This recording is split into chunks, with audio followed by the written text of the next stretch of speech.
आता तू नर्मदा परिक्रमा करून आलाय, तू हे सगळं अनुभवलंय. बरोबर आहे. तर माझ्यासारखी जर नवीन पिढी आहे त्यांना जर नर्मदा परिक्रमा करायची असेल तर त्यांनी सोबत काय काय घेऊन जायला? परिक्रमा करत असताना ही परिक्रमा महिला सुद्धा करू शकतात का? पण करत, आणि समजा महिला करत असतील तर त्यांचे काय महिलांच्या अडचणी असतात, तर त्या काळामध्ये ते कसं सॉल्व्ह करतात त्या गोष्टी? जो नर्मदा मैयाचं पाणी पितो त्या व्यक्तीला कुठल्याही प्रकारचे चर्मरोग होत नाहीत. काही प्रकारचे विशिष्ट आजार असतील ते आजार बरे होतात. आणि तो जो ऑरा आहे त्या ऑराच्या मुळे जर का तुम्ही नर्मदा मैयाचं पाणी 4 महिने 5 महिने जे तुमचं परिक्रमाचे कालावधी आहे त्यात तुम्ही जर का मैयाचं पाणी पिलात तुमचे बरेचसे कष्ट किंवा बरेचसे दुःख दूर होऊ शकतात. आणि खूप अशी एनर्जी तुम्हाला त्या नर्मदा मैयाच्या यांनी प्राप्त होते. जे देवादिकांनी केलेलं आहे परिक्रमा त्याचं मागचं कारणच हे आहे की त्यांचा स्वतःचा पुढचा जो प्रवास आहे देवत्वाच्या पुढचा तो पूर्णत्वात जाऊन आपल्याला जे प्राप्त होणार आहे ते आपल्यालाही प्राप्त व्हावं अशी ज्याची इच्छा असते तरी नर्मदा परिक्रमा करावी. भारतामध्ये अशा खूप वेगवेगळ्या परिक्रमा होतात खरं तर. बघायला गेलं तर गिरनार परिक्रमा, परत अजून वृंदावन परिक्रमा, कैलास परिक्रमा, कुरुक्षेत्र परिक्रमा, अशा खूप परिक्रमा भारतात होतात. पण नर्मदा मैयेला असं वेगळं महत्व काय की तुझी परिक्रमा आयुष्यात माणसाने एकदा तरी करायला हवी, असं काय त्याला महत्व आहे? सगळ्यांनाच माहिती आहे स्वामी समर्थ म्हणजे एक प्रकारचं चुंबक आहे, त्यांना काय करावे.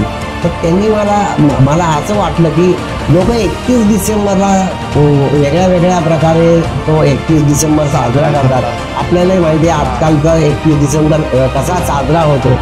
परंतु मनात असा विचार आला की का आपण या मार्गामध्ये स्वामींचा हे अंतर्भाव करू नये.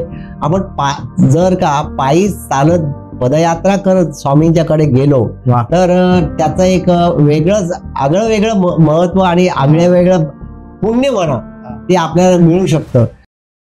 श्री स्वामी समर्थ. माझं नाव प्रतीक बोटेकर. आज आपण अस्तित्व टॉक्स या चॅनलवर तुमचं मनापासून मी स्वागत करत आहे.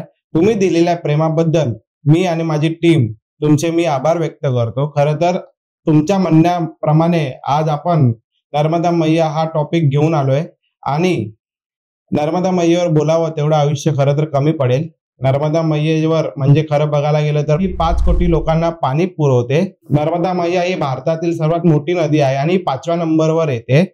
परत तिच्यावर 6 असे वेगळे मेजर डॅम आहेत. त्यावर बघायला गेलं तर 3200 मेगावॉट अशी वीज निर्मिती ती करून देते. तर अशी मध्य प्रदेश आणि गुजरातची लाईफलाईन म्हणणारी असं तिला संबोधलं जातं. नर्मदा मैया ही 4000 वृक्ष, 276 पक्षी, परत अजून 118 वेगवेगळे मासे यांना ती सपोर्ट करते. अशी ही नर्मदा मैया आहे आपली. आणि आपले जे प्रमुख पाहुणे आहेत खरं तर त्यांनी बऱ्याच वेळा गिरनार परिक्रमा केली आहे. परत त्यांनी गांगापूर ते अक्कलकोट ते पदयात्रा केलीत आणि त्यांनी नुकताच आपली नर्मदा मैया ही जी पूर्ण परिक्रमा केली. तर आपले जे पाहुणे आहेत श्री दिनेश अवचट यांचा मी अस्तित्व टॉक्स या चॅनलवर स्वागत करतोय. तर काका, तुला आमच्या चॅनलवर मी आल्याबद्दल धन्यवाद व्यक्त करतो. धन्यवाद. तर काका, तुझ्याबद्दल आम्हाला पहिले थोडक्यात माहिती दे. नमस्कार, मी दिनेश मधुकर अवचट. सर्वप्रथम की आपण नर्मदा मैया या विषयावर मला बोलण्यासाठी आपण इथे बोलवलं आणि काही जे काही बोलायचं आहे मैयावर आपण म्हणलात तसं खूप म्हणजे वास्ट विषय आहे आणि त्याबद्दल मी जेवढं बोलीन तेवढं कमीच आहे. मी एका प्रथितयश अशा कॉपरेटिव्ह बँकेत सर्व्हिस केली. साधारणपणे मी माझी 32 वर्ष सर्व्हिस केली आणि माझ्या घरातले जे काही लोक आहेत त्यांच्याबद्दल पण बोलणं अगत्याच आहे. ते सर्व एक दत्त संप्रदायातलेच होते आहेत आणि माझे वडील पारायण करत होते. त्याचप्रमाणे माझा भाऊ पण तेच करतोय आणि कर्मधर्म संयोगाने मला जी पत्नी मिळाली आहे ती सुद्धा याच मार्गातली मिळाली आहे. आणि जो माझा आध्यात्मिक प्रवास झालेला आहे तो केवळ आणि केवळ माझ्या सौभाग्यवतीमुळे झालेला आहे. त्याबद्दल मी तिचा कायम ऋणी राहीन आणि तिला या माझ्या आध्यात्मिक प्रवासातलं जे काय आहे ते श्रेय मी तिला देऊ इच्छितो, कारण तिच्यामुळे जे काय आहे घडलं ते तिच्यामुळे घडलं. तर काका, तुझ्या आध्यात्मिक प्रवासाला कधी सुरुवात झाली? म्हणजे असे एक बोलतात ना, लाईफ मध्ये तू नोकरी करत होता खरं तर बँकेमध्ये, आणि बँकेत नोकरी करताना खरं तर बघायला गेलं एवढं प्रेशर असतं बँकेमध्ये आजच्या जनरेशन मध्ये. तर आध्यात्मिक म्हणजे बोलतात ना, या गोष्टीकडे तू कसा वळला आणि तुला वेळ देता आला का त्या गोष्टीला? तर ते प्रवास असतो ना, ती सुरुवात कुठून झाली तुझी? माझ्या बँकेची सुरुवात आज झाली आहे त्यानंतर काही काळा नाही, 1999च्या दरम्यान मी स्वामी समर्थ या जे काय सगळ्यांनाच माहिती आहे, स्वामी समर्थ म्हणजे एक प्रकारचं चुंबक आहे. तर मी त्या सर्वात प्रथम मी स्वामींच्या कडे आकर्षित झालो. रादर असं म्हणता येईल की स्वामींनी मला त्यांच्याकडे खेचून घेतलं आणि त्याच्यानंतर 2000 सालापासनं ते आज तागायत स्वामींच्या कृपेने माझा आध्यात्मिक प्रवास चालू आहे. आणि 2000 साधारण 6च्या दरम्यान आसपास मी आणि माझा एक मित्र आहे श्री राजाभाऊ दिवाण, जे माझ्याच बँकेत होते, आम्ही एकदा सहज असे स्वामींच्या मठात गेलो होतो दोघ जण. आणि त्यावेळी मला असं का देव जाणे, ऑफकोर्स ही स्वामींची लीला आहे, ती आपल्यासारख्यांना काय कळावी. तर त्यांनी मला असं वाटलं की लोक 31 डिसेंबरला वेगळ्या वेगळ्या प्रकारे तो 31 डिसेंबर साजरा करतात. आपल्यालाही माहिती आहे आजकालचा 31 डिसेंबर कसा साजरा होतो. परंतु माझ्या मनात असा विचार आला की का आपण या मार्गामध्ये स्वामींचा हे अंतर्भाव करू नये. आपण जर का पायी चालत पदयात्रा करत स्वामींच्याकडे गेलो तर त्याचं एक वेगळंच आगळं वेगळं महत्व आणि आगळं वेगळं पुण्य म्हणा ते आपल्याला मिळू शकतं. तर मी आणि माझे जे मित्र आहेत दिवाण, त्या दोघांनी खांद्यावर ओझोट ठेवून अक्कलकोटची पदयात्रा केली. त्या ठिकाणी सुद्धा मला काही प्रसाद स्वरूपात गोष्टी मिळाल्या आहेत आणि कर्दळीवनाची यात्रा झाली. असं खूप काही माझं स्वामींच्या कृपेने आणि त्यांच्या प्रेरणाने माझी आध्यात्मिक यात्रा अजूनही चालू आहे. आणि आत्ताच आपण म्हणल्याप्रमाणे मला आत्ताच एक नर्मदा परिक्रमा करण्याचा योग आला. त्याचा अनुभव आणि त्याचं ज्याबद्दल मी आपल्याशी चर्चा करेन. तर काका, मला असं तुला विचारायचं आहे की भारतातील 5वी नदी म्हणून नर्मदा मैयाला ओळखलं जातं, बरोबर आहे? ठीक आहे. त्याच्या भोवती अशा परिक्रमा पूर्वपार काळापासून चालत आल्या खरं तर, बरोबर आहे. तर मला हा तुला प्रश्न विचारायचा आहे की भारतामध्ये अशा खूप वेगवेगळ्या परिक्रमा होतात खरं तर. म्हणजे बघायला गेलं तर गिरनार परिक्रमा, परत अजून वृंदावन परिक्रमा, कैलास परिक्रमा, कुरुक्षेत्र परिक्रमा, अशा खूप परिक्रमा भारतात होतात. पण नर्मदा मैयेला असं वेगळं महत्व काय की तिची परिक्रमा आयुष्यात माणसाने एकदा तरी करायला हवी, असं काय त्याला महत्व आहे? अगदी तुम्ही चांगला प्रश्न विचारलात की नर्मदा परिक्रमेला जेवढं महत्व आहे, ऑफकोर्स मी असं म्हणत नाहीये की या बाकीच्या परिक्रमांना कमी महत्व आहे, की बाकीच्या परिक्रमेला मी गौण लेखत नाहीये. बाकीच्या परिक्रमा सुद्धा आध्यात्मिक दृष्टिकोनातनं आणि प्रत्येकाच्या आहेत त्या महत्वाच्याच आहेत. याच्यातली कुठलीच परिक्रमा हे कमी महत्वाची नाहीये. परंतु नर्मदा परिक्रमेचा अतिशय एक मोठा कारण असं आहे की परिक्रमा करताना आपण जेव्हा परिक्रमा करतो त्यावेळी साधारणपणे 88,000 अशी त्याच्यामध्ये तीर्थ आहेत ज्याचा उल्लेख नर्मदा पुराणामध्ये आहे. त्याचप्रमाणे अनेक साधू संत त्या ठिकाणी अजूनही तपश्चर्या करतायत. त्याच्यामुळे प्रत्येक गोष्ट जर तुम्ही विचार करायला गेली तर या एका यात्रेमध्ये तुम्हाला बऱ्याच यात्रा करण्याचं पुण्य किंवा एक हे मिळतं. म्हणजे तुला अजून एक प्रश्न मला विचारायचा आहे, नर्मदा मैयाची परिक्रमा ही सर्वात पहिले कोणी चालू केली? नर्मदा मैयाची परिक्रमा ही सर्वप्रथम मार्कंडेय ऋषींनी चालू केली, जे सप्त चिरंजीवांपैकी एक आहेत. तर त्यांनी सर्वप्रथम परिक्रमा चालू केली. की नर्मदा मैया का असं संबोधलं जातं, कारण का त्याच्या मागचं कारण काय आहे? नर्मदा मैयाला नर्मदा मैया असं म्हणतात, याचं फार वेगळ्या वेगळ्या प्रकारचं कारण आहे. जर आपण आता सांगितलं, जेव्हा सुरुवात केली की गुजरात आणि महाराष्ट्राची ही एक काय म्हणतात, जे जनजीवन किंवा जे काय आहे ते सगळं त्या एका नर्मदा मैयाच्या पाण्यावर आहे. जी शेती मेन चालते ती केवळ आणि केवळ पाण्याच्या आधारावर चालते. आणि जे काही इथूनचे शेतकरी आहेत ते त्या कारणाने त्या याला मैया म्हणतात. मैया म्हणजे आई. थोडक्यात नर्मदा मैया ही त्यांचं लेकराप्रमाणे सांभाळ करते आणि भरपूर त्यांना वेगळ्या वेगळ्या सधनता, पीक आणि हे देते. त्याच्यामुळे त्यांना हे आपल्या मध्य प्रदेशमध्ये किंवा गुजरातमध्ये तिला मैया म्हणतात. त्याचप्रमाणे आपण जेव्हा परिक्रमेला चालत असतो त्या वेळा सुद्धा ज्या महिला असतात त्यांना सुद्धा आपण मैया असंच संबोधतो. आणि नर्मदा मैया तर आहेच, आपल्या बरोबर असते. त्यामुळे मैया म्हणजे आई अशा एक त्यांचा रूढ येतो. आणि मला एक विचारायचं आहे तुला की नर्मदा मैयाची उत्पत्ती कुठून झाली, म्हणजे काय पौराणिक कथा आहे त्याच्या मागे? हो, नक्कीच. अशा ऍक्च्युअली दोन हे आहेत, पण सर्वप्रथम मी सांगतो तुम्हाला की नर्मदा मैयाची जी उत्पत्ती आहे, जेव्हा श्री भोलेनाथ हे मेकल पर्वतावर तपश्चर्या करण्यासाठी बसले होते, त्यावेळी त्यांच्या घामाच्या द्वारे नर्मदेचा उगम झाला अशी एक कथा आहे.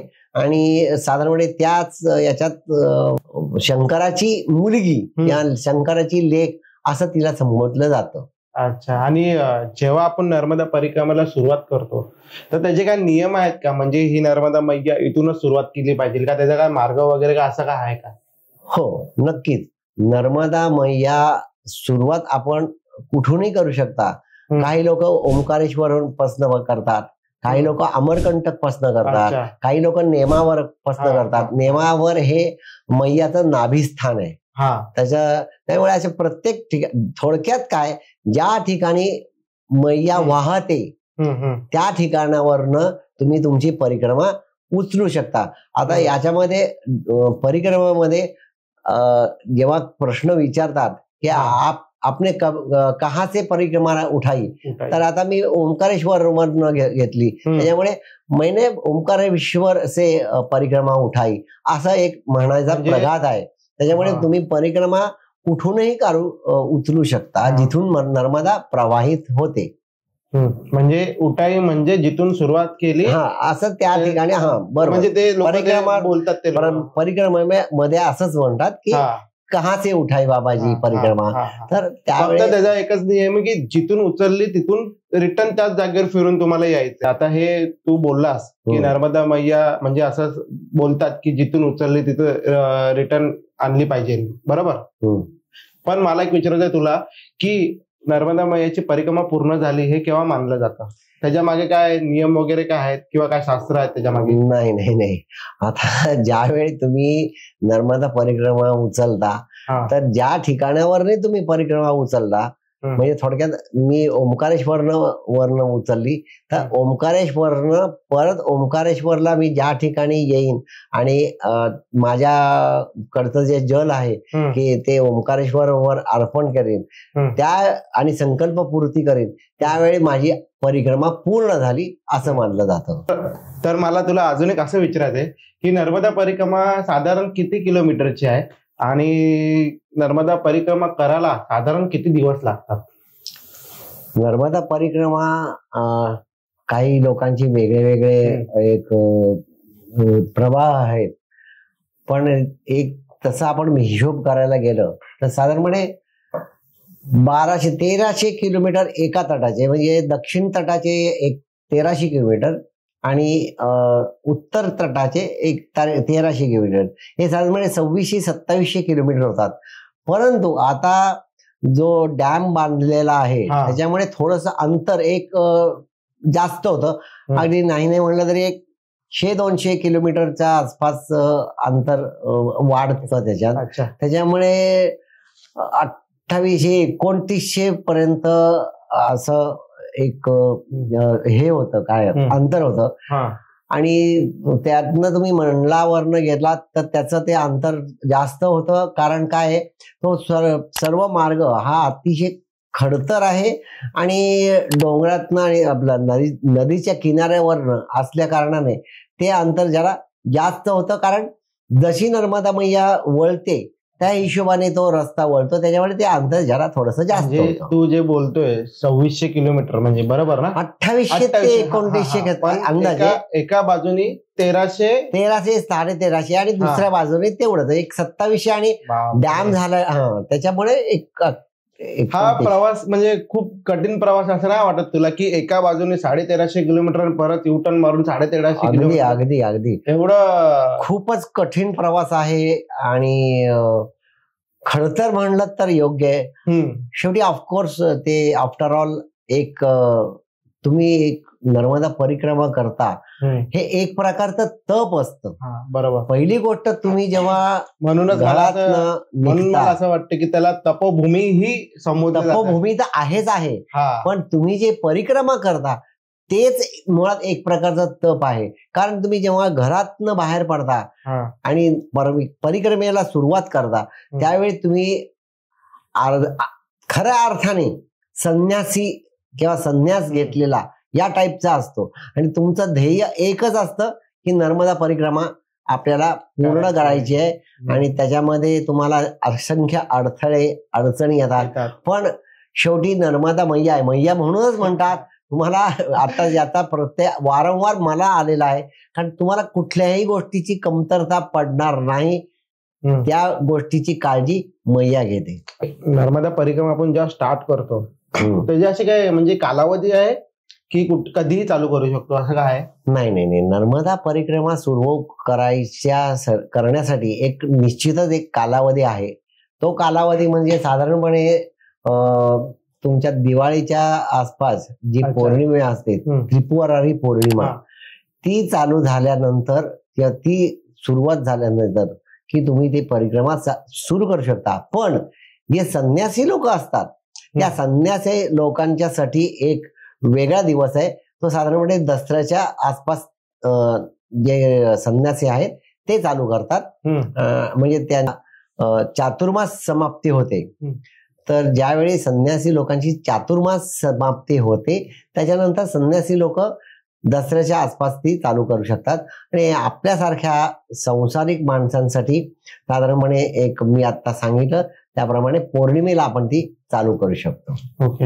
आणि म्हणजे ना मी विचार केला तू अशी बोलताना आता मला कळलं की 1350 किलोमीटर एका बाजूने, 1350 किलोमीटर एका बाजूने, आणि ह्याचा कालावधी खरं तर खूप मोठा आहे. हो. तू या गोष्टी तुला ह्याची पूर्ण कल्पना होती की तू जे काय करतोय? पण म्हणजे करताना पण याची पूर्ण कल्पना असते माणसाला की आपण हे करणार आहे. तुला काय असं करावं असं वाटलं की नर्मदा परिक्रमा करावीशी तुला वाटली? कारण असं झालं की नर्मदा परिक्रमा करायची असं माझं खूप दिवसापासनं मनात होतं. साधारणपणे मी त्यावेळेस बँकेत असल्या कारणाने आणि 5-6 महिन्याची रजा मिळणं शक्य नव्हतं. कारण शेवटी तुम्ही जे काही कर्म करता ते कर्म खूप महत्वाचं असतं आणि त्यावेळी मला बँकेतले जे काही कर्म आहे ते करणं गरजेचं होतं. त्यामुळे मी ते कर्म ते केलं. मनात तर खूप इच्छा होती, पण जसा मी रिटायर्ड झालो त्याच्यानंतर मी नर्मदा परिक्रमा करायची असं ठामपणे ठरवलं.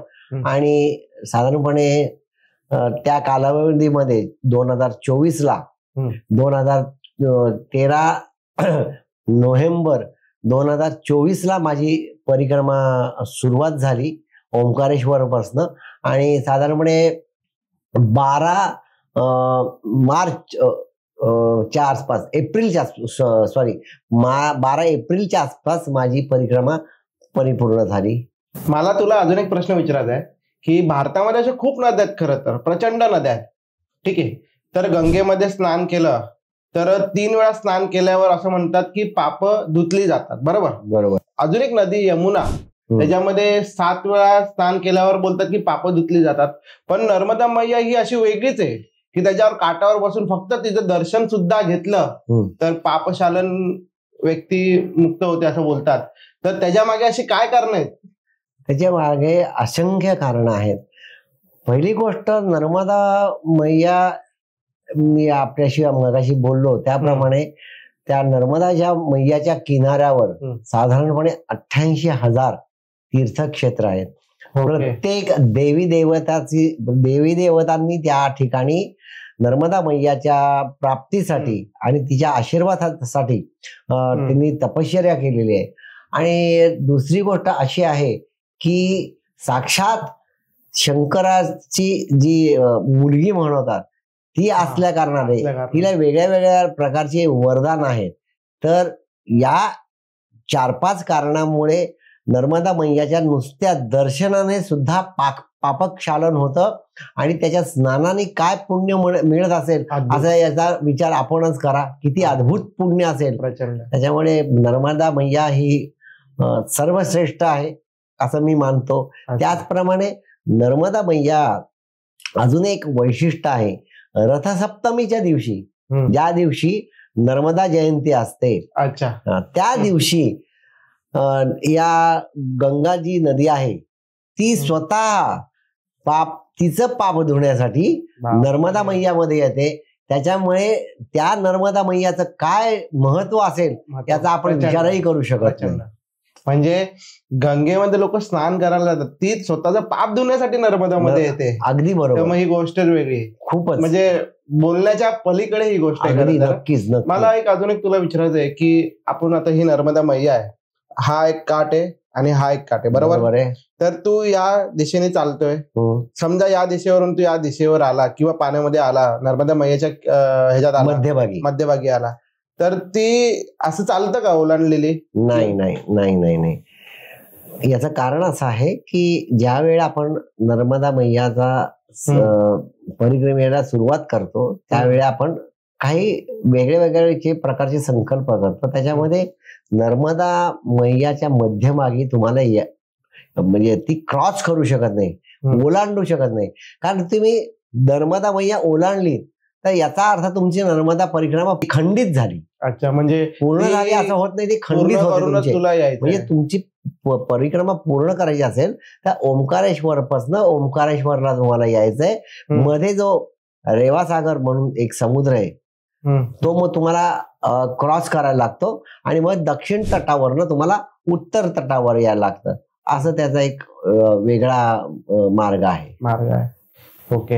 आता तुझ्या बोलण्यानुसार खरं बघायला गेलं तर म्हणजे ती पूर्ण परिक्रमा करावी लागते, बरोबर. पण नर्मदा मैयेला बऱ्याच अशा उपनद्या येऊन मिळतात, तर ते ओलांडू शकतो का आपण? नाही नाही नाही. तुम्हाला ते ज्या उपनद्या आहेत त्या तुम्ही ओलांडू शकता. फक्त एवढीच काळजी घेतली पाहिजे की नर्मदा मैया आणि जी उपनदी आहे ती कुठे जॉईन होते हे बघणं गरजेचं आहे. तसं नाही झालं तर परत तोच धोका आहे की तुम्ही नर्मदा ओलांडण्याचा तुम्हाला काय म्हणतात त्याला पाप लागतं म्हणा, किंवा तुमची नर्मदा परिक्रमा अर्धवट झाली, खंडित झाली असं म्हणता येईल. त्याच्यामुळे तेवढं फक्त बघावं लागतं. पण नॉर्मली तिथे बरेचसे लोक असतात आणि आपल्या बरोबरचे पण काही सहयात्री असतात. त्यामुळे तसा काही फारसा फरक पडत नाही, कारण तुम्हाला ते येतात बरोबर तुमच्या. आणि म्हणजे ना मी एक विचार केला आता नर्मदा परिक्रमेचा, तर बघायला गेलं तर हल्लीच्या काळामध्ये बरेच लोक कार घेऊन परिक्रमा करतात किंवा सायकल घेऊन परिक्रमा करतात किंवा हल्लीचे बाईक रायडर पण सुद्धा ती परिक्रमा करतात. बरोबर आहे. आणि पूर्वी पार काळापासून आलेली जी चालत करणारी परिक्रमा आहे ह्या दोघांमध्ये नक्कीच खूप फरक आहे, कारण का चालण्याच्या अंतराला खूप दिवस लागतात. बरोबर आहे. आणि बाईकनी कारनी हा पटकन होतात. तर त्या आत्ताच्या काळानुसार जे बदलत चाललेला काळ आहे, तर ज्या परिक्रमा आता जे कारनी बाईकनी करतात तर त्याला तेवढं महत्व आहे का हल्लीच्या काळात? नक्कीच नक्कीच. हे बघा, शेवटी तुम्ही कारनी करता आहे का बसनी करता आहे का अजून कुठल्या वाहनाने करताय याला महत्व नाहीये.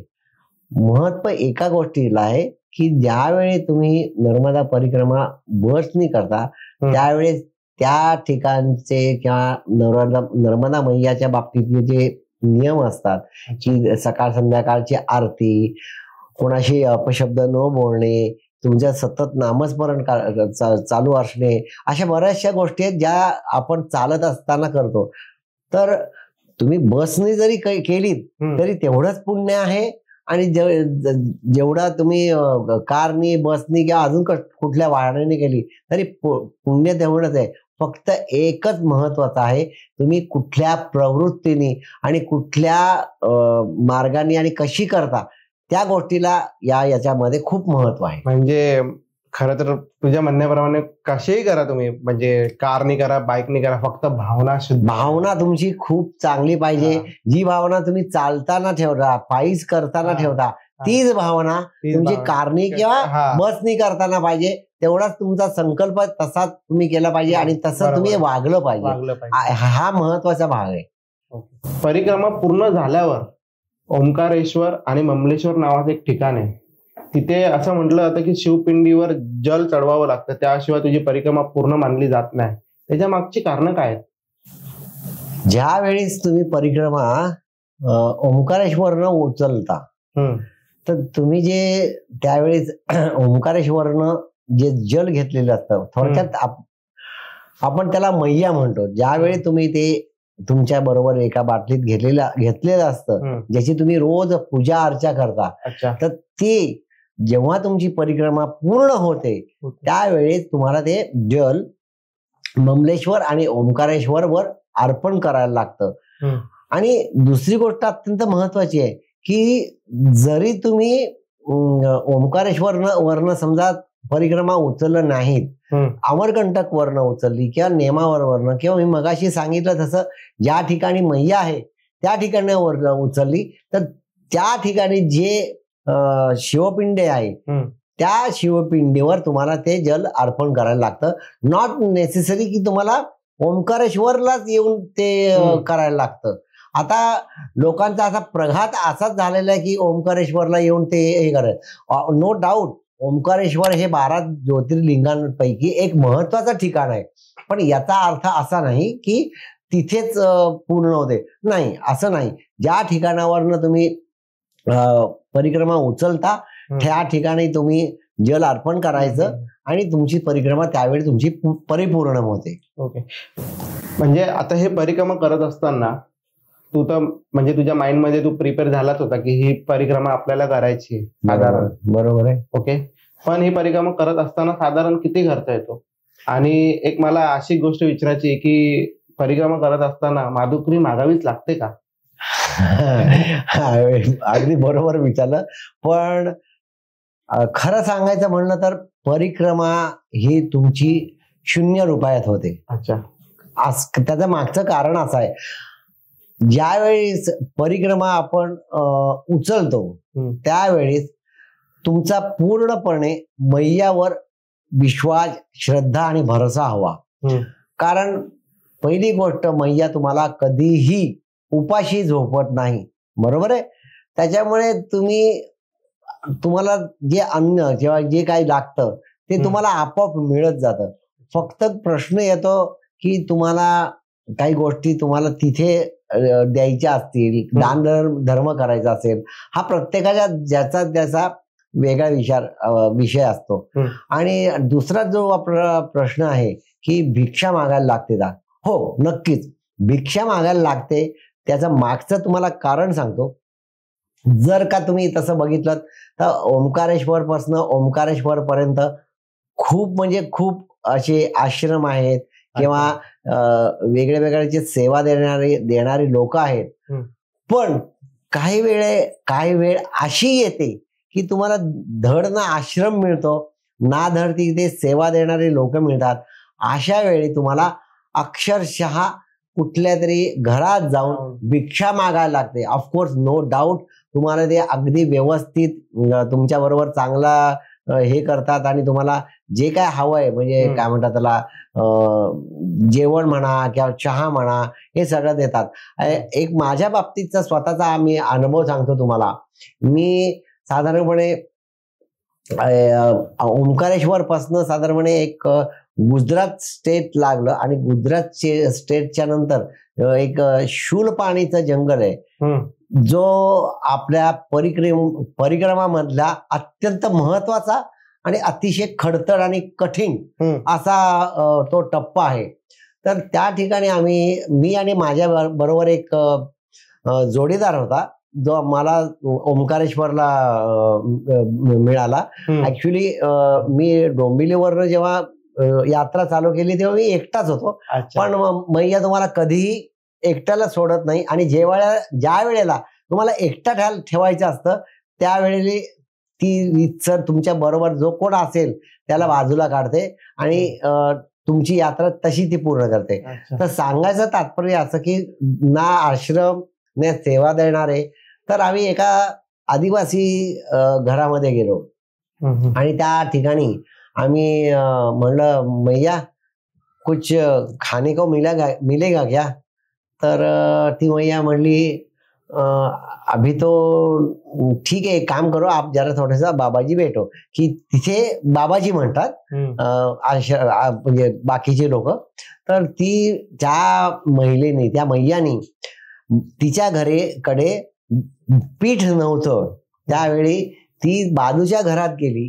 त्या एक ते बऱ्यापैकी सधन घर होतं, त्याच्याकडे तिथे जाऊन तिने पीठ आणलं आणि त्या माऊलीने आम्हाला एक एक भाकरी बनवून दिली, त्याच्यावर तिखट असं लावून दिलं आणि ती गरम गरम भाकरी आम्ही त्या वेळेला खाल्ली.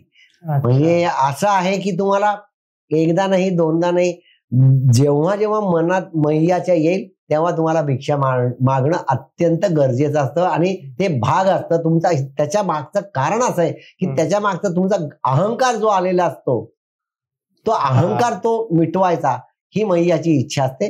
त्यामुळे अशी काही गोष्टी घडतात. ओके, तू आता जो विषय काढला गुजरातमध्ये शूलपान नावाचं शूलपाणी जंगल, जंगल, तर असं मी ऐकलंय की पूर्वी म्हणजे खूप आधीच्या काळामध्ये जंगलामध्ये जे आदिवासी लोक होते, म्हणजे आधीच्या काळामध्ये जे लोक होते ते म्हणजे परिक्रमा करणारे लोक ते त्यांना लुटायचे. बरोबर आहे. असं काय आहे का की ती मग बोलतात नाही कहाणी अशी? नाही नाही नाही नाही, अगदी बरोबर आहे. खरोखर पूर्वीच्या काळी असं होतं की आता ज्या प्रकारचे आश्रम आहेत किंवा आता ज्या प्रकारच्या सेवा तुम्हाला मिळतात त्यावेळी त्याचं काहीही नव्हतं.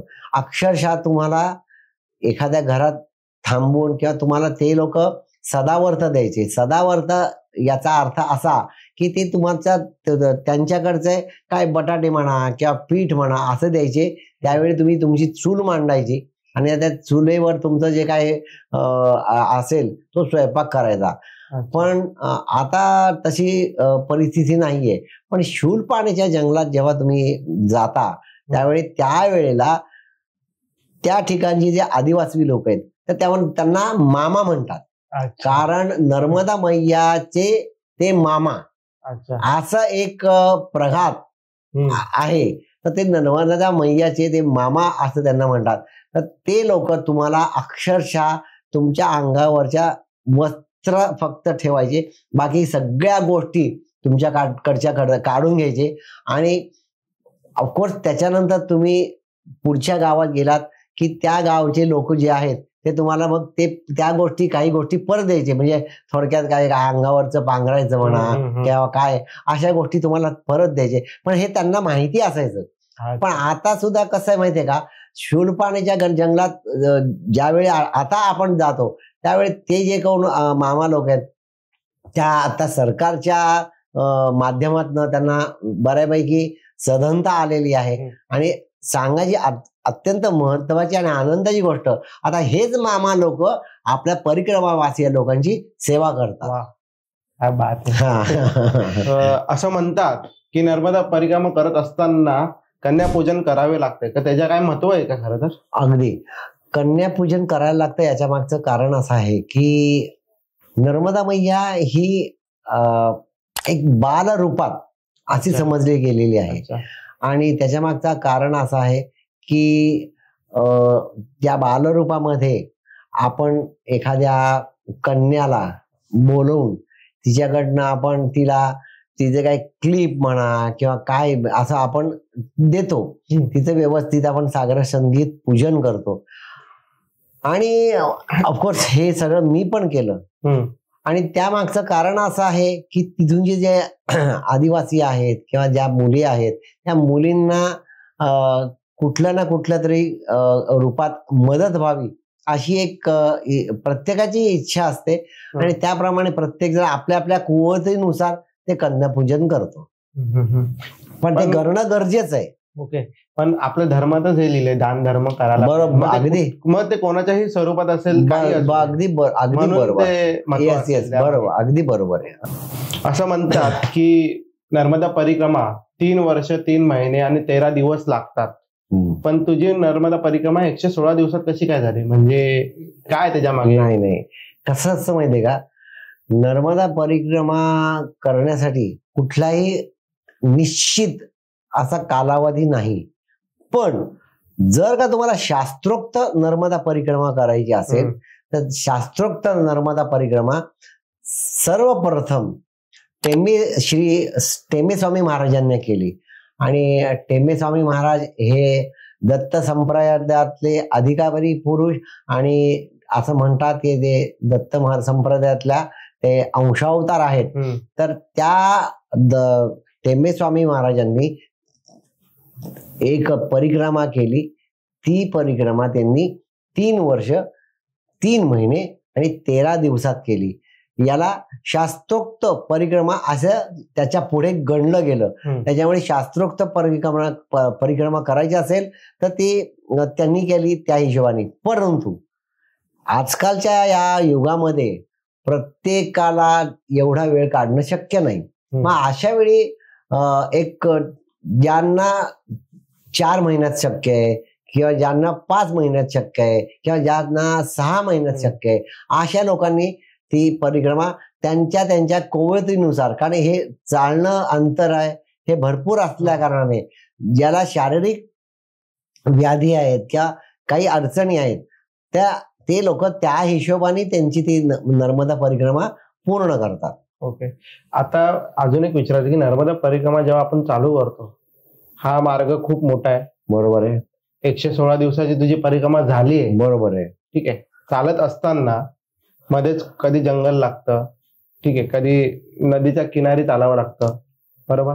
तर अशा टायमाला राहण्याची आणि जेवणाची सोय ही कशी होते साधारण?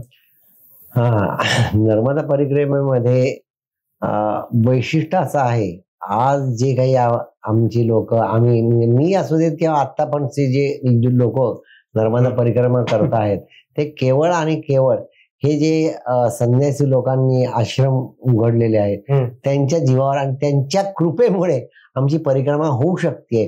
कारण तसं बघायला गेलं तर या संन्यासी लोकांना कुठल्याही प्रकारचे निरीच्छा असतात, त्यांना काही कसल्याही प्रकारची इच्छा नसते. पण परिक्रमावासियांची सेवा करण्यासाठी ते त्या ठिकाणी आपल्याला भरपूर काही अन्न धान्य जे काय आहे त्याच्या प्रकारची मदत करतात. पण मला एका गोष्टीचं वाईट वाटतं की ज्या वेळी ते एवढ्या निरीच्छ वृत्तीने आपल्याला मदत करतात त्यावेळेला बरेचसे परिक्रमावासी म्हणजे एकंदरीत हा मला आलेला स्वतःला अनुभव आहे की चक्क विचारतात, अरे बाबाजी आज भी खिचडी? अरे हा योग्य प्रश्न नाहीये. तो त्याची साधना त्याचा जे काही वाचन टाचन सोडून ते तुमच्यासाठी तुम्हाला सेवा देतोय. तुम्हाला खिचडी खायला काय हरकत आहे? भले तुम्ही किती 2 महिने खिचडी खाल्लीच नाही तुम्हाला काय फरक पडत नाही, पण तुम्हाला वेळेला अन्न तर मिळतंय. मग आपले लोक जे आहेत हे अशा काही चुका करतात हे मला वैयक्तिक पटलेलं नाही. त्याच्यामुळे पूर्ण परिक्रमेमध्ये एकदाही कोणीही उपाशी राहत नाही. ऑफकोर्स ही मैयाची कृपा जशी आहे तशीच हे जे लोक आश्रम आहेत त्या आश्रमातले जे साधू संत सेवा करतात त्यांची सुद्धा आहे. त्यांच्यामुळे आपली परिक्रमा पूर्ण होऊ शकते.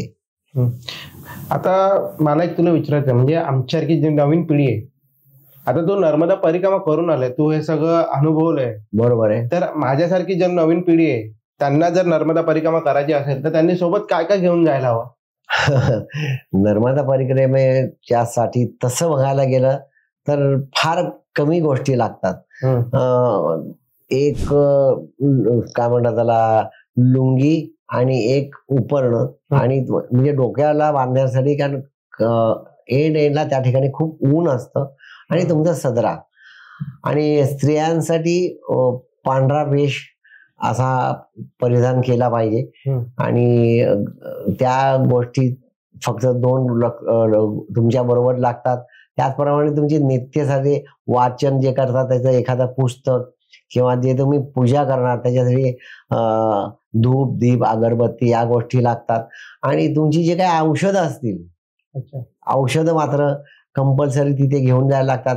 कारण त्या जंगलामध्ये किंवा बाकीच्या इतर ठिकाणी, फार क्वचित ठिकाणी तुम्हाला मेडिकलची दुकानं मिळतात. त्याच्यामुळे जे काही कोणी BP म्हणा, डायबिटीज, हे जे काय असेल, हार्टचे जे रुग्ण असतील त्यांच्यासाठी त्यांना तिथे फार कमी तशी सुविधा असते.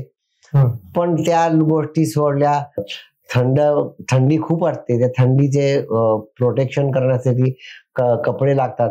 बाकी काही फारसं लागत नाही. आणि मग अशी सांगितलं तर पैसे तर लागतच नाही. तर काका, मला तुला अजून एक असा प्रश्न विचारायचा आहे की भारतामध्ये ज्या नद्या आहेत, बऱ्याचशा अशा नद्या आहेत ते पश्चिमेकडून पूर्वेकडे जातात आणि बंगाल खाडीला जाऊन मिळतात, बरोबर? पण नर्मदा मैया ही अशी एकमेव नदी आहे की पूर्वेकडून पश्चिमेला वाहते आणि अरब सागरला मिळते. तर त्याच्यामागे काय पौराणिक कथा आहे? कारण का ही उलटा प्रवाह आहे पूर्ण, बरोबर आहे. तर त्याच्यामागे काय पौराणिक कथा आहे का? हो, नक्कीच. त्याचा एक पौराणिक कथा अशी आहे की मेकल पर्वतावर जो मेकलचा राजा होता, तर त्याची मुलगी ही नर्मदा, त्यावेळी तिचं नाव रेवा होतं. तर त्या रेवा अतिशय दिसायला सुंदर अशी होती. तर राजाला अशी काळजी होती की आपल्या मुलीसाठी अतिशय चांगला आणि सुंदर असा मुलगा मिळावा. म्हणून त्या राजाने असा पण लावला की जो मला कोणीही गुलबकवलीचं फूल आणून देईन त्याला मी माझी कन्या देईन. तर त्या हिशोबाने खूप अवघड असं ते पण होता. पण एक त्याच्यामध्ये राजकुमार यशस्वी ठरला. त्याचं नाव सोनभद्र असं होतं. तर या सोनभद्राने तो जो पण आहे तो पूर्ण केला. आणि ज्या वेळेस हे रेवाला कळलं तर तिची एक दासी होती. त्या दासीला तिने त्या सोनभद्रकडे पाठवलं. तर त्या दासीचे कपडे व्यवस्थित नसल्या कारणाने मैयाने तिचे जे काही कपडे आहेत त्या दासीला दिले. आणि ती दासी सोनभद्र राजाकडे गेली. आणि सोनभद्र राजाला वाटलं की बाबा हीच रेवा आहे. त्याच्यामुळे त्यांनी तिला विचारलं. तर तिने पण म्हणजे कबुली केली की बाबा हा हिला या राजाला वाटलं सोनभद्रला की हीच रेवा आहे. त्याच्यामुळे ती जी दासी आहे ती पण नाही म्हणली नाही. आणि जो राजकुमाराने प्रस्ताव दिला होता तो मान्य केला. आणि ते दोघांचं जेव्हा लग्न ठरलं तेव्हा हे नर्मदा मैयाला किंवा रेवाला कळलं. आणि ती अतिशय क्रोधित झाली. आणि त्या ठिकाणी ती गेले असता त्या दोघांना एकत्र बघितलं. आणि ती संतापाने रागाने उलट्या दिशेने निघून गेली. आणि त्यावेळी असं म्हणतात की त्या क्षणापासून ती मैया ही मेकल पर्वतापासून उलटी वाहते. म्हणजे थोडक्यात अमरकंटक पासून नर्मदा मैया उलटी वाहते, अशी त्याची एक पौराणिक कथा आहे. जी स्टोरी सांगितली म्हणजे पौराणिक कथेनुसार नर्मदा मैयाला अशी किती नावं आहेत? नर्मदा मैयाची अशी असंख्य नावं आहेत. पण आत्ताच्या घडीला प्रचलित अशी 3-4 नावं आहेत. नरबुद्धा म्हणून आहे, नर्मदा मैया आहे, आणि मगाशी मी कथेत सांगितलं तसं रेवा हे सुद्धा नाव आता प्रसिद्ध आहे. अशी असंख्य नावं नर्मदा मैयाची आहेत.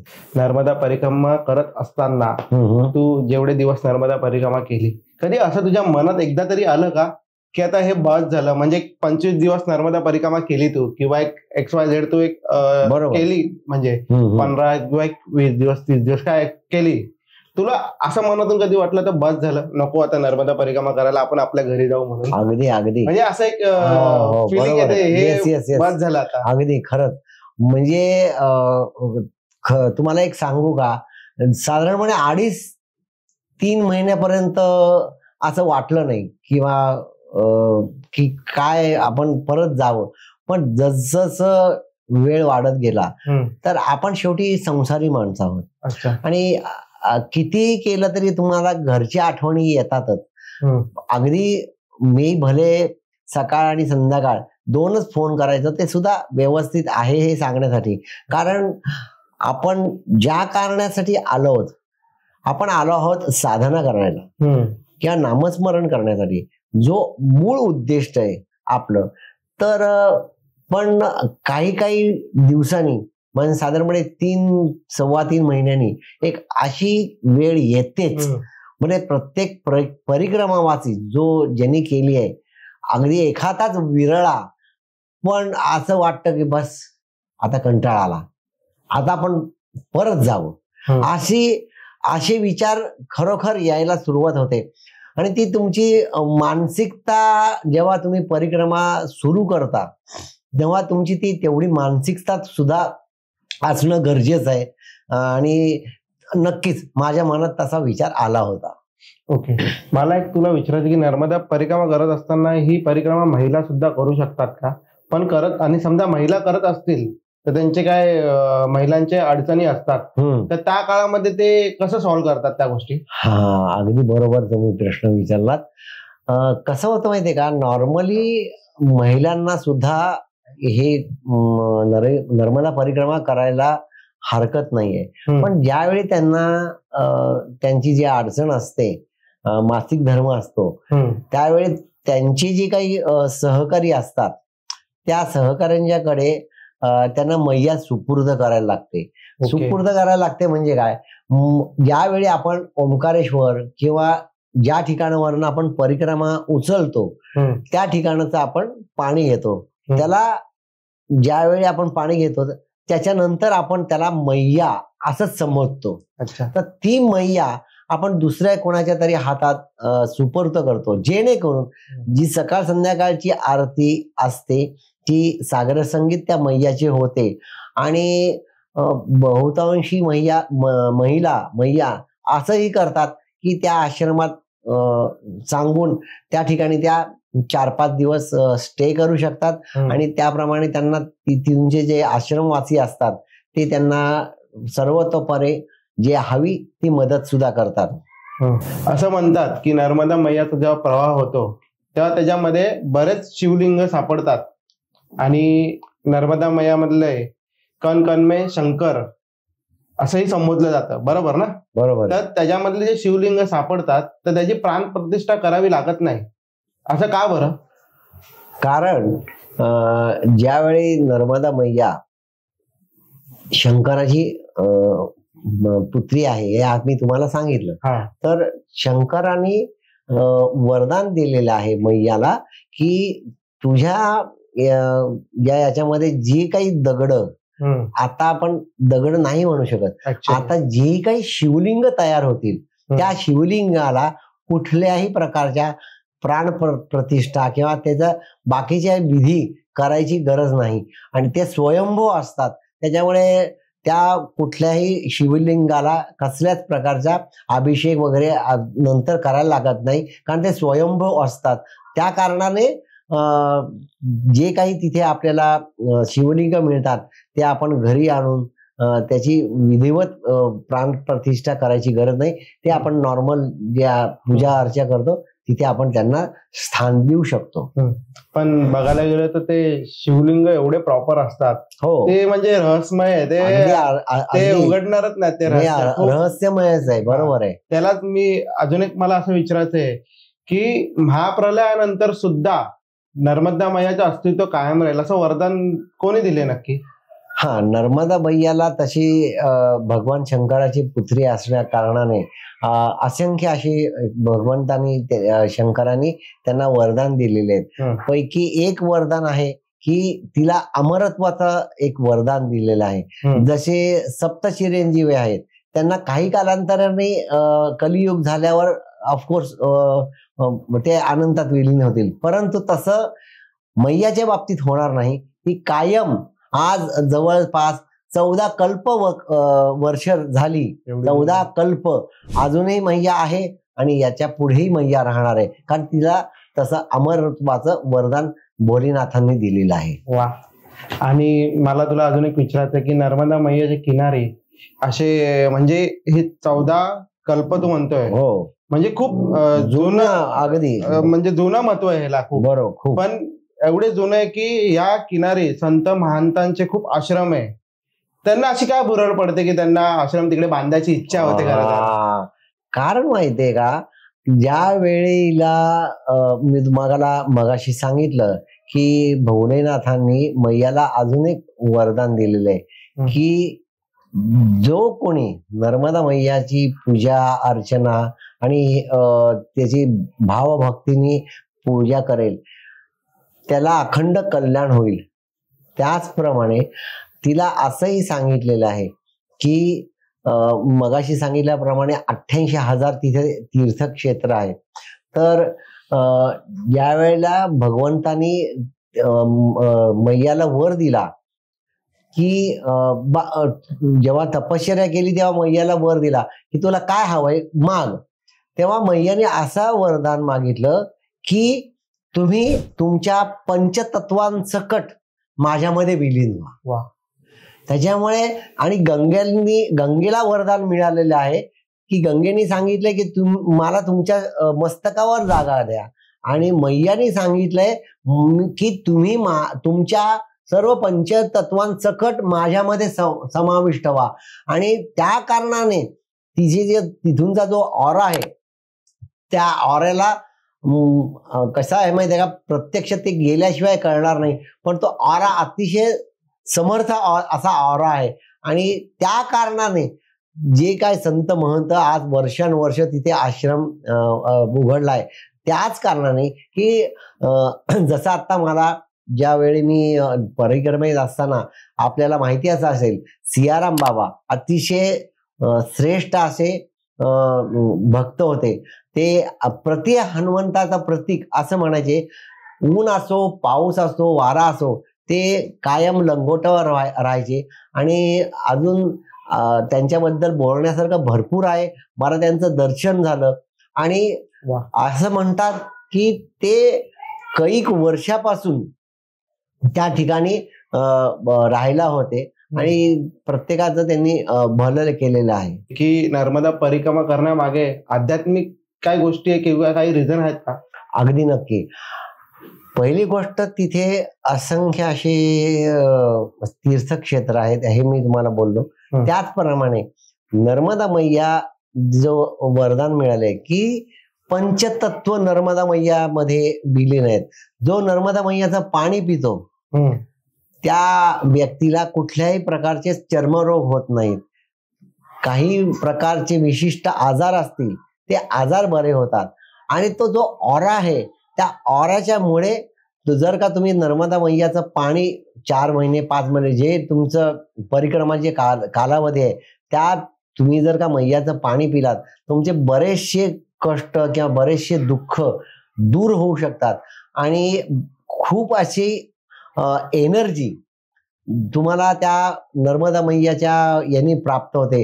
जे देवादिकांनी केलेल्या आहेत परिक्रमा, त्याच्या मागचं कारणच हे आहे की त्यांचा स्वतःचा पुढचा जो प्रवास आहे देवत्वाच्या पुढचा, तो पूर्णत्वात जाऊन आपल्याला जे प्राप्त होणार आहे ते आपल्यालाही प्राप्त व्हावं अशी ज्याची इच्छा असते तरी नर्मदा परिक्रमा करावी. तुला जेव्हा तू नर्मदा परिक्रमा जेव्हा सुरुवात केली, म्हणजे तेव्हा तू ठरवलं की जायचंय, तेव्हा फॅमिलीतून कोणी तुला विरोध केला होता या गोष्टीसाठी? कारण 4.5 महिने बघायला गेलं खूप मोठा, बरोबर, कठीण प्रवास आहे. बरोबर. पहिली गोष्ट अशी आहे की आपल्या सारख्या संसारी माणसांनी मुळात हा पहिला नियम आहे की त्यांच्या घरच्यांची परमिशन असणं अतिशय गरजेचं आहे. आता मी मगाशी सांगितलं तसं माझ्या मिसेस या स्वतः आध्यात्मिक आहेत आणि त्यांचा मला भरपूर सहभाग झाला या गोष्टीमध्ये. तर त्यांनी मला स्वतःहून एक परमिशन दिली, माझ्या मुलांनी मुलींनी त्यांनी एक परमिशन दिली. त्याच्यामुळे माझा हा जो प्रवास आहे हा सहज आणि सुलभ झाला. आणि दुसरी गोष्ट अत्यंत महत्वाची आहे की माझी स्वतःची अँजिओप्लास्टी झाली होती आणि ती जी भीती होती ती साहजिकच कुठल्याही सहचारिणीला असते की माझ्या मिस्टरांचा असाच अँजिओप्लास्टी झाली आहे, तर कसं होईल, काय होईल, त्याबद्दल एक बायको म्हणून वगैरे तिला काळजी होतीच. पण तिला हेही माहिती होतं की माझं बरेच वर्षांपासून असं चाललं होतं की नर्मदा परिक्रमा करायची, असा एक थोडक्यात ध्यास म्हणा ना मला होता. आणि जो तिच्यामुळे माझा तो ध्यास परिपूर्ण झाला असं मी समजतो. ओके, आता शेवटच्या आपला खरं तर पॉडकास्ट खूप मोठा होईल खरं तर, आणि नर्मदा मैयावर खरं बोलायला गेलं तर आयुष्य पण कमी पडेल आणि तासन तास कमी पडतील. मी शेवटच्या प्रश्नावर येतो सरळ, की नर्मदा मैया परिक्रमा करत असताना तुला काय पर्सनल अनुभव आले त्याचे काय? तसं बघायला गेलं तर ज्यावेळी स्वामींच्या कृपेने आणि मैयाच्या आशीर्वादाने ही माझी परिक्रमा पूर्ण झाली, त्या संपूर्ण कालावधीमध्ये मला अतिशय खूप छान आणि दिव्य असे अनुभव आले. परंतु त्याच्यातले काही थोडेसे अनुभव मी तुम्हाला शेअर करू इच्छितो. एकदा काय झालं, साधारणपणे एक मार्चचा महिना होता आणि मार्चच्या महिन्यामध्ये जशी सकाळी थंडी असते तसं सकाळी 8-8:30च्या नंतर प्रचंड प्रमाण ऊन वाढतं आणि आम्ही चालत असताना आमच्याकडचं पाणी एवढं गरम झालं की विचारता सोय नाही. आणि आमच्याकडचं सगळं पाणी वगैरे संपलं आणि मैलोन मैल तुम्हाला कुठेही झाडाचा आसरा नाही. या बाजूला बघायला गेलं तरी झाड नाही, पुढच्या बाजूला झाड नाही आणि खूप अशी दयनीय अवस्था झाली. मी मैयाला एवढंच म्हणलं, मैया हमें बहुत हो गया, ठंडे पानी की बहुत जरूरत है. आणि तुम्हाला खरंच खोटं वाटेल की एक 10 मिनिटाच्या अंतराने एक कार थांबली आमच्यापाशी आणि त्याच्यातनं एक मैया आणि बाबा उतरले आणि त्यांनी आमच्या हातात थंडगार अशी बिस्लरीची बाटली आणि 2 छानपैकी सफरचंद दिली, नर्मदे हर केलं आणि निघून गेले. हा तर एक काय म्हणतात त्याला अगदी छोटासा अनुभव आहे. पण तुम्ही तसं जर विचार केला, तुम्ही ज्या वेळी जंगलात आढळात, ज्या वेळी तुम्हाला शेतीमध्ये जाताना असं आहे की नर्मदेच्या किनारे जसं तुम्हाला चालायला लागतं तसाच काहीसा भाग असा आहे की तुम्हाला शेतातनं जायला लागतो. म्हणजे नुकतंच पाणी सोडलेलं असतं आणि तुम्हाला ना एक भूलभुलैया टाईम, म्हणजे मग ते शूलपाणीचं जंगल असू देत किंवा इतर कुठला रस्ता असू देत, तुम्हाला रस्ता पटकन कळत नाही. तुम्ही फक्त एवढंच जरी म्हणलात तरी नर्मदे हर हा एकच त्याचा कोडवर्ड आहे. तुम्ही जोरात ओरडलात की नर्मदे हर की तुम्हाला दुसरा 5व्या मिनिटात कोण ना कोणतरी तिकडे येतो आणि तुम्हाला जो योग्य मार्ग आहे तो दाखवतो. आणि तसा बघायला गेलं तर मला असे असंख्य आणि अनंत अनुभव आलेले आहेत की मैयाने माझी पूर्णपणे काळजी घेतलेली आहे, मला कधीही उपाशी ठेवले नाहीये.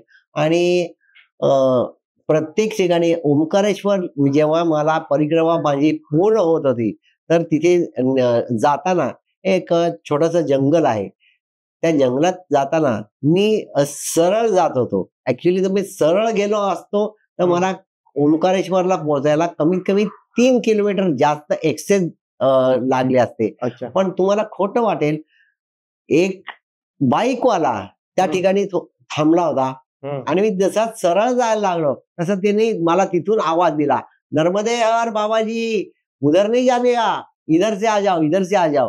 म्हणजे मला सांगा, एका जंगलात ज्या ठिकाणी माणूस नाही, कोण नाही, तिथे एक गाडीवाला येऊन थांबतो आणि मला मार्ग दाखवतो. मग ती मैया नाही का? म्हणजे असे असंख्य प्रसंग आहेत की तुम्हाला मैया या ना त्या कारणाने तुम्हाला दर्शन देते. आता तुम्ही म्हणाल मैयांनी दर्शन दिलं का, तर मी तर स्वतः असं म्हणतो की हे जे मला वाटेत ज्या लोकांनी मार्ग दाखवला, ज्या लोकांनी मला पाणी दिलं किंवा खायला दिलं, हे माझ्या दृष्टिकोनात ते मैयाच आहे. तर असे असंख्य अनुभव आणि असंख्य वेळा माझ्या बाबतीत घडलेला आहे आणि अतिशय सुंदर असा प्रवास माझ्याकडनं मैयाकडनी करून घेतलेला आहे आणि खूप सुंदर अशा अनुभूती मला प्रत्यक्ष आलेल्या आहेत. त्या अनुभूती जर कोणाला प्राप्त करायच्या असतील त्यांनी जीवनात एकदा तरी नर्मदा परिक्रमा करावी आणि त्याचा आनंद घ्यावा अशी मी इच्छा प्रकट करतो. तर मित्रांनो, खूप छान गप्पा आमच्या खरं तर झाल्या आहेत, मला असं वाटतं. आणि एक बोलतात ना, एक किती बोलावं तेवढं कमी. खरं तर नर्मदा मैयावर बोलावं गेलं तर आयुष्य सुद्धा कमी पडेल आणि तासन तास बोलणं आहेत, पण खूप विषय खरं आहे, बरोबर आहे.